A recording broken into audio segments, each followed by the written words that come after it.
కూటమి ప్రభుత్వంలోకి వచ్చిన తర్వాత సీఎం చంద్రబాబు తొలి సంతకం మెగా డిఎస్సి పెట్టారని ఎమ్మెల్సీ వదరు కళ్యాణ్ గుర్తు చేశారు. 6 నెలల్లో ఉద్యోగాలు ఇస్తామని చెప్పి 9 నెలలు గడిచినా ఒక్క ఉద్యోగం కూడా ఇవ్వలేదని మండిపడ్డారు. మంత్రి లోకేష్ జాబ్ క్యాలెండర్ ప్రకటిస్తామని అన్నారు. కానీ క్యాలెండర్లో తేదీలు మారుతున్నాయి, కానీ జాబ్ క్యాలెండర్ రాలేదని విమర్శించారు. అలాగే డిఏలు ఇవ్వకుండా ఉద్యోగులను ఇబ్బందులకు గురిచేస్తున్నారని కళ్యాణి ఆరోపించారు. ముఖ్యమంత్రి గారు అధికారంలోకి వచ్చాక తొలి సంతకమేమో మెగా డిఎస్సి మీద పెట్టారు అధ్యక్ష. 6 నెలల్లో డిఎస్సి ఉద్యోగాలు భర్తీ చేస్తామన్నారు అధ్యక్ష. 9 నెలలు అయింది అధ్యక్ష, ఒక్క టీచర్ పోస్ట్ కూడా భర్తీ చేయలేదు అధ్యక్ష.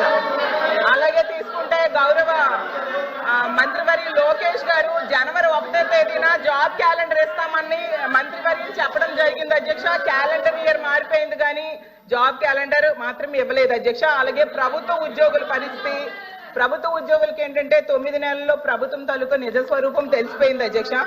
ఎందుకంటే ఒక్క డిఏ కూడా 9 నెలల్లో ఇవ్వలేదు అధ్యక్ష.